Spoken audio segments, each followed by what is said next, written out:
Hey y'all, Myria Com here again, they, them, theirs, and thanks for being here to listen to me ramble about stuff. I have a vague idea of what I'm going to talk about, so hurrah. And once again, I will give you backstory for why I chose this topic that you don't need, but this is how my brain works, so ta-da. So, I was watching a video about an estranged parent content creator who this other creator was like, I think they're, it looks like they're changing, blah, blah, blah. And what it made me think about, like, regardless of how I feel about whether that estranged parent content creator has changed or not, let me just say I'm skeptical, but I'm also the kind of person who holds grudges because of experience. I'm also the kind of person who is very skeptical generally of a lot of things. I'm skeptical of myself all the time. Like, I'm skeptical of everything. So, take that with a grain of salt. But what it made me think of is, like, let's pretend that my parents suddenly changed and decided they wanted to have a conversation, and I don't know, like, let's pretend they did something other than sending me a bunch of greeting cards that say nothing in them. Let's pretend something else happened and, like, there was a point where I would be willing to have a conversation with them. So let's just do that exercise. Let's do that thought exercise about, like, what would happen? What would I expect? What would I want from them? All of those things. First of all, it is very, very difficult for me to imagine my parents. It's very difficult for me to imagine them changing.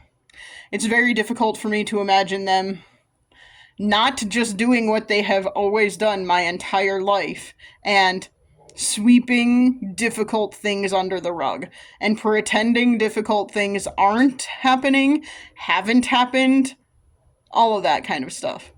My mother also likes to pretend difficult things won't happen. She is like one of those blindly optimistic people who's just like, everything will get better, everything will be okay. And I'm just like, you have to make sure that is gonna happen, though. You can't just say it and it will magically happen. If you want things to get better or be okay, you have to do something to make that happen. But not in my mother's mind. In my mother's mind, it'll just magically happen if you say it and believe it. So, hurrah. So it's very hard for me to imagine them ever saying or doing anything that would make me want to speak to them again at this point. Because, again, it's been a year and 3/4 at this point, and they haven't done anything that addresses any. There is one thing, I've mentioned this a few times, there is one thing that has ever, like, addressed the concerns I brought to them. And all that note said is, we are different people and we have different opinions, and that is how life is supposed to work. Nothing else. I mean, I'm saying nothing else. That's a little bit hyperbolic. There was a lot of fluff in there about, we love you, we've always loved you. No explanation of what about me you love, or how you love me, or anything. And also, words don't mean a lot. You have to prove it with your actions. You ain't doing that. But anyway, so it's very, very difficult for me. Since up until this point, they haven't. All throughout my life, they have never addressed or faced difficult things. What I'm not saying they haven't gone through difficult things. I'm saying they have not been willing to, like, address them. They haven't been willing to face them. They haven't been willing to stand in front of someone that they have wronged. In my experience, at least. Maybe they have before I have been conscious as a human being. But in my experience, they have not been willing to stand in front of someone they have wronged and said, like, and taken accountability for anything. They've not been willing to do that in my experience in life. So, it's very, very hard for me to envision that ever happening, because I don't have anything to go off of. But let's pretend that, like, they send me a note that says, can we actually talk about this? that's the furthest I can see them going, I guess. I don't. It's hard. I don't know if I would be willing to talk to them, even. That's like part of where I'm at. Because, in my experience, important, meaningful conversations have never gone well with them. They tend to get defensive. They tend to not actually listen. They hear. They listen to, they listen to respond. They don't listen to listen. They don't actively listen. They don't listen for context. They listen to respond. Or listen with their own responses in mind, or they have just decided that they are right and I am wrong no matter what, so they don't actually listen. Again, this is my experience. This is my perception. Maybe I'm incorrect. Maybe other people perceive it differently. Whatever. That's not important. My perception is what matters here, right? Right. So, it's very difficult for me also to even imagine that they would be receptive. It's very difficult for me to imagine a conversation being an actual conversation and not just being them getting mad, them telling me how terrible I've been, them telling me how hard it has been for them. I'm saying them, and I think I've mentioned this in previous videos as well. I don't think this affects my father. I don't think my father cares. Maybe I am wrong, but I would be very shocked if he cared. I would be shocked if this seriously negatively affected him. I would be shocked. It would literally stun me. I would not know how to react if he said that it did and there was evidence that it was true. I also I know it is affecting my mother, but I don't think it's affecting her in the right ways. I think it's affecting her in ways where she thinks she can't be a bad mother. And she thinks she can't possibly have done anything to hurt me. And I'm not saying she thinks she's perfect. I'm saying she thinks that she has a lot of experience because she's the oldest of 10 kids on her side of the family. She's the oldest of 10. She was a single mother beyond that for a while, for 8 years.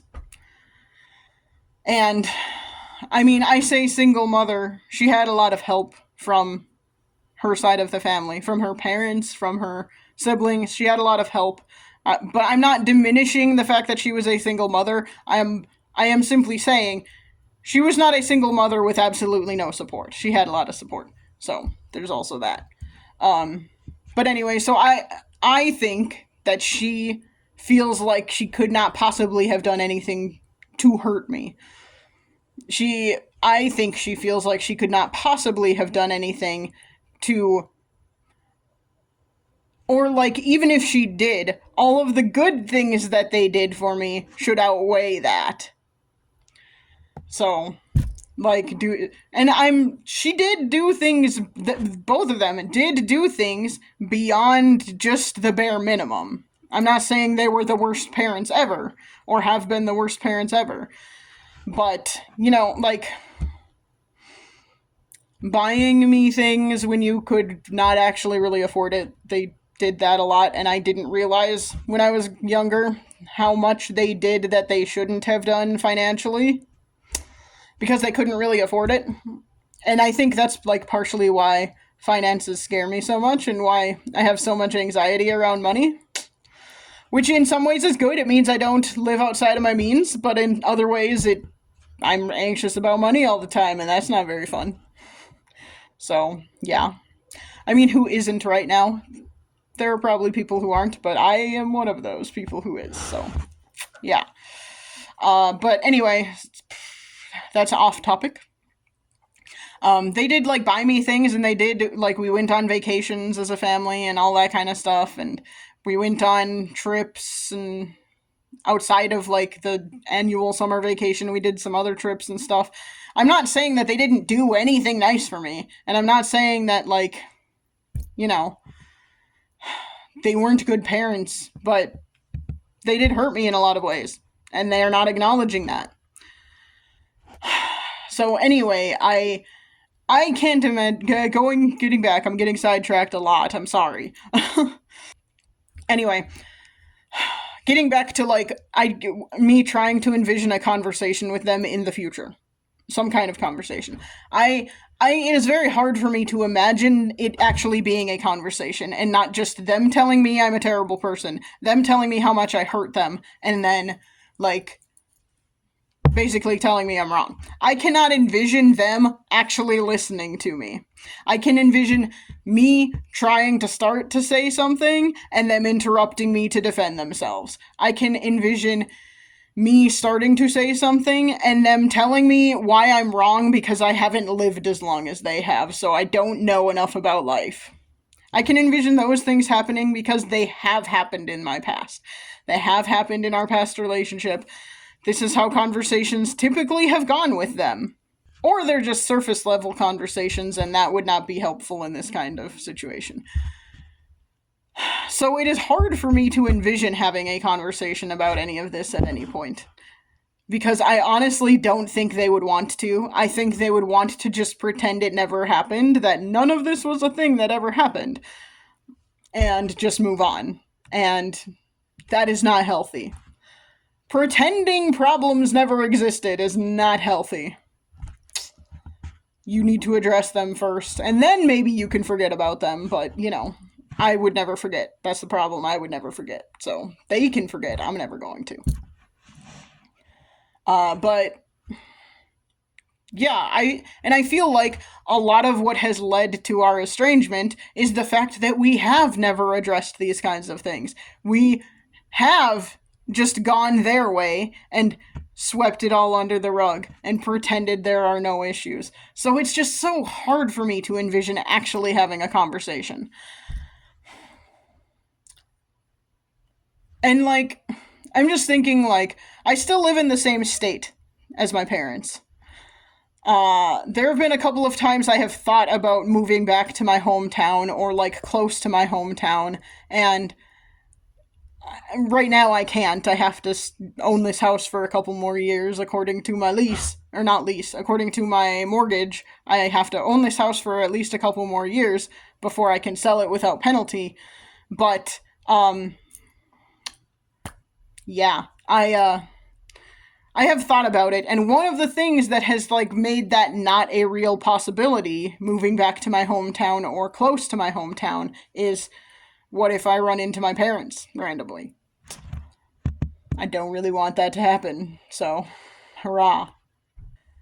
So I'm trying to envision that too, and like if I did randomly run into them and they tried to talk to me, I would bring up, like I would say, the only way I'm talking to you is if we have a conversation about all of these things that are causing a rift between us. We're not just gonna ignore it.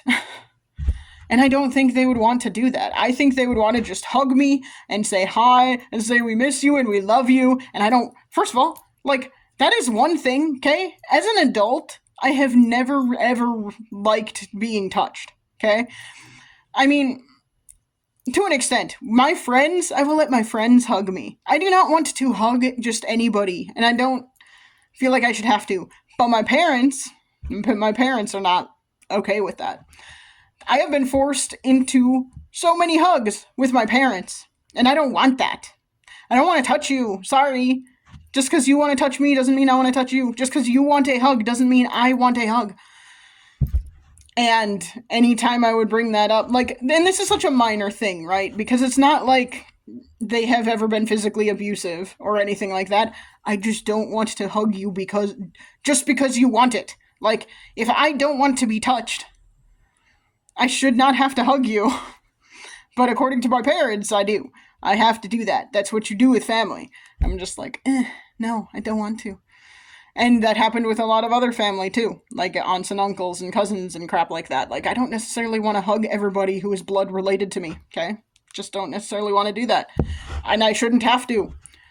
I want to hug people I feel close with. That maybe should have been a sign a lot earlier that my parents and I were not very close and I did not have a very good relationship with them. Because this has been a thing for a long time.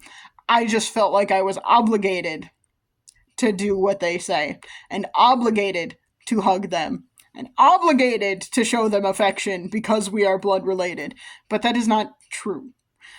And I know that now. Wish I had known that when I was younger. And I'm saying as an adult, I've never liked that. It's been a long time since I've actually wanted to hug my parents. Like, in high school, I was not that into it either, and they were like, no, you have to, I'm your parent. So, that's just like a small, minor thing. But just even imagining that, even imagining like me running into them and them being willing to have a conversation and then them hugging me, nope, not cool.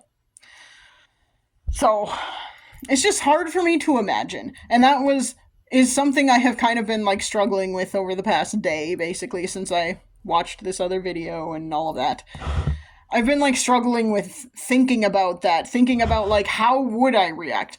This may be because I also have anxiety and like to like prepare conversations in my head before they happen. It's really hard when you're trying to prepare for a conversation that will probably never happen. But even if it did, it wouldn't be much of a conversation.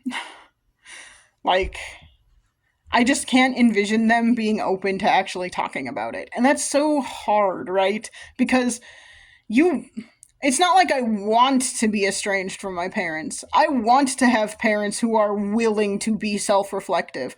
I want to have parents who are willing to take my feelings into account. I want to have parents who are willing to, like, let me be me and be okay with that and not constantly be telling me that they hope I change or that they hope I like come to my senses or whatever. I wish I had parents who would respect the fact that I am an atheist and wouldn't say to me all the time that they're praying for me. I don't want you to pray for me. If you're going to, keep it to your freaking self. Like, I'm just thinking of a lot of like little things now, because a lot of what I've talked about in previous videos has been like bigger things. It's been, I mean, none of it is real big. Again, I don't, to my knowledge, unless I have blocked it out, I've never been physically abused by my parents. I've never faced any sort of physical abuse that includes like SA or anything like that, as far as I remember. I am throwing out there that human memory is messed up sometimes, so maybe there's just stuff I don't remember. But to my knowledge, that has never happened. To my knowledge, it has all been like mental and emotional abuse that has happened, or like neglect, maybe. And not serious neglect. I hate using the word serious. Not like neglect in terms of like lack of food or lack of shelter or anything like that, but medical neglect is one that I have faced. Things like that. So, like, most of it has not been real big, okay? But the stuff I'm talking about right now, like the hugging thing and the,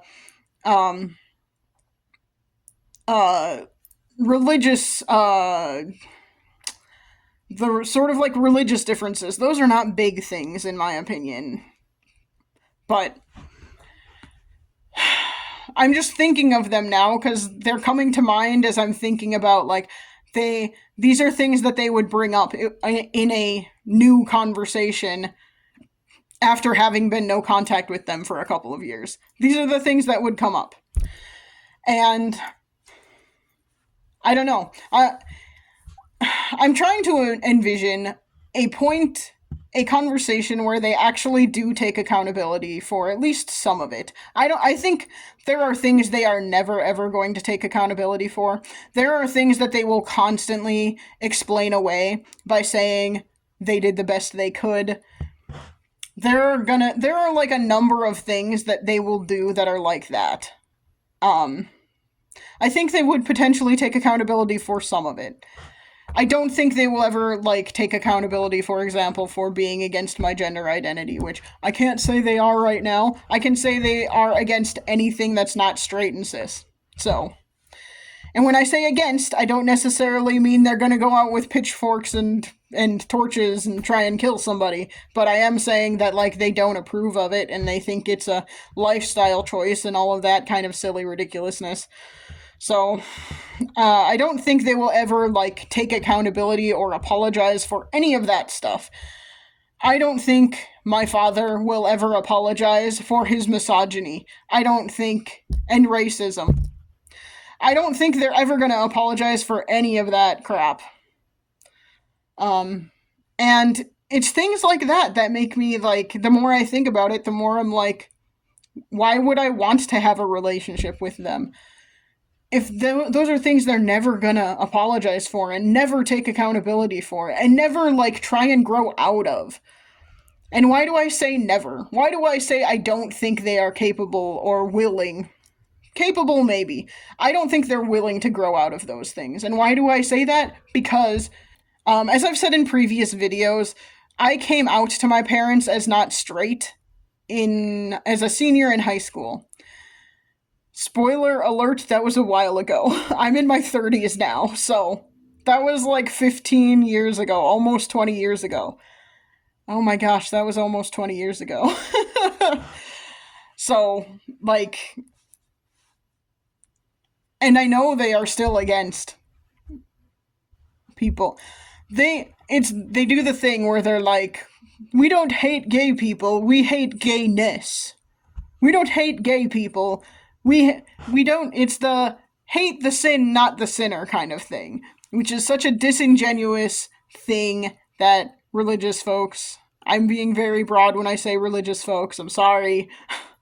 It's a very broad thing that they use. It's a very disingenuous thing that they say. I don't hate the sinner, but I hate the sin that they are doing.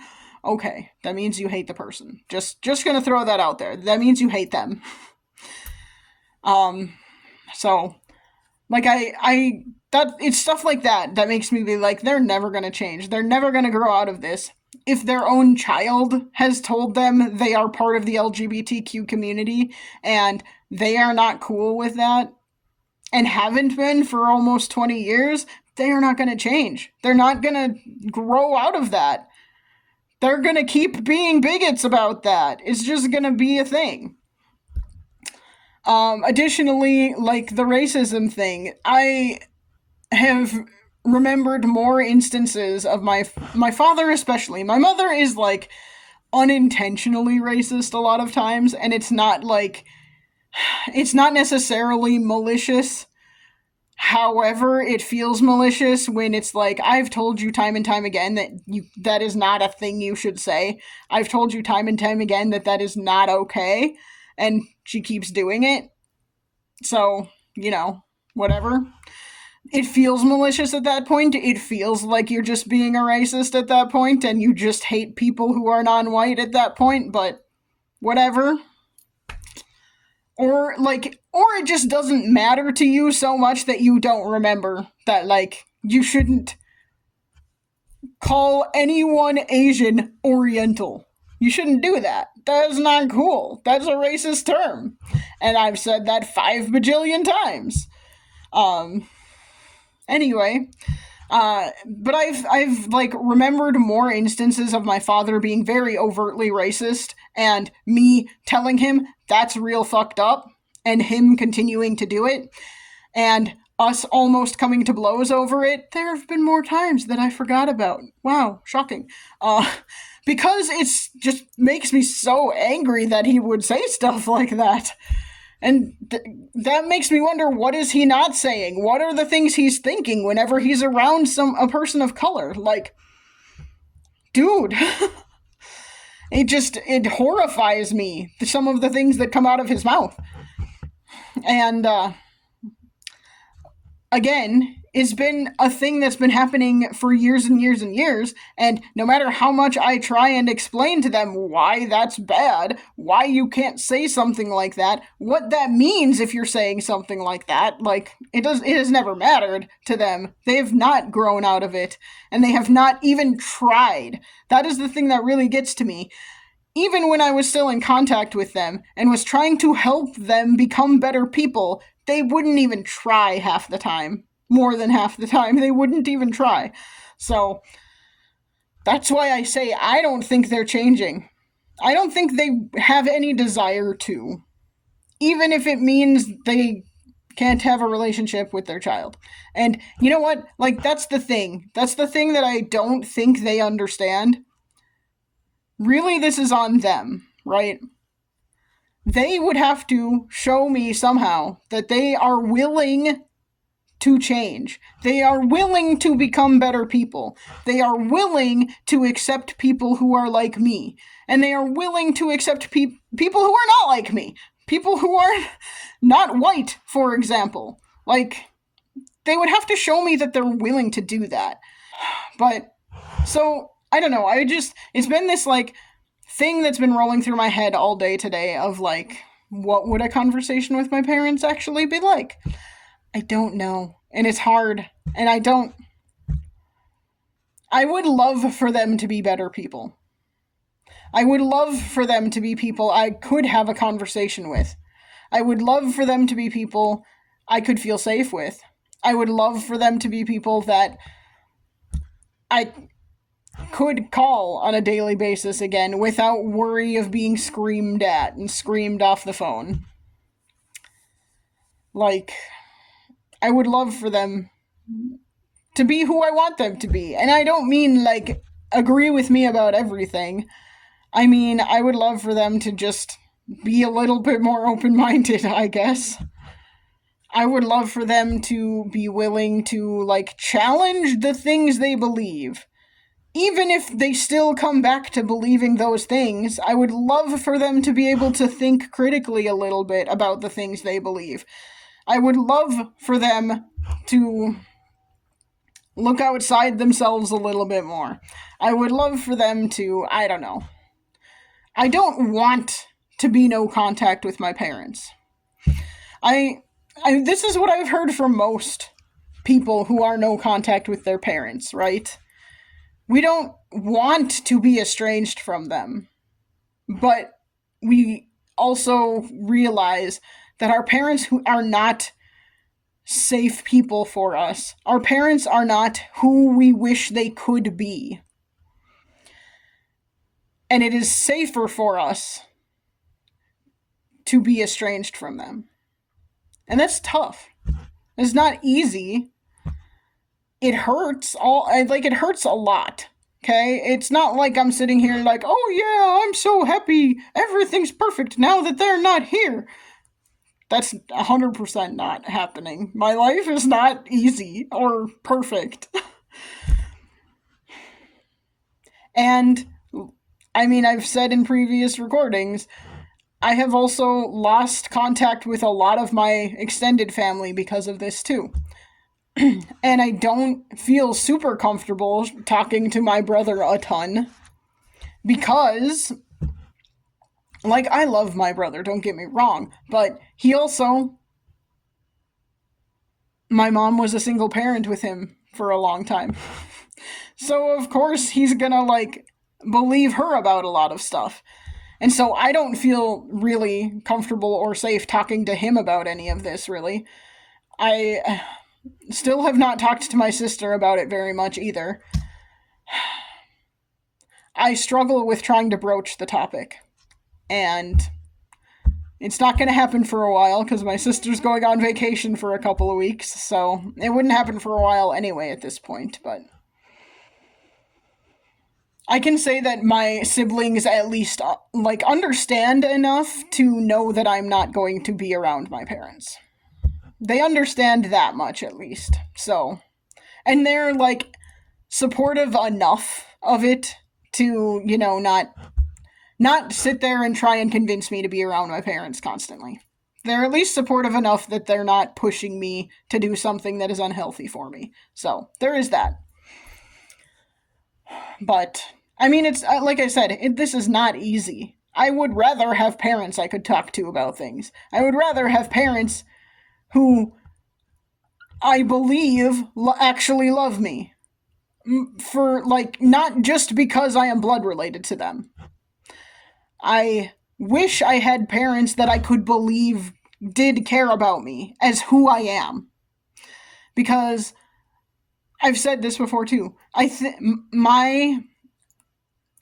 my father loves me, I don't actually really know. He's said the words, he's never really shown it. So, there's that.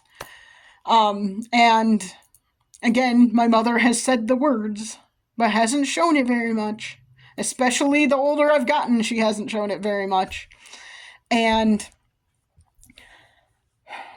I think that my mother loves an idea of me.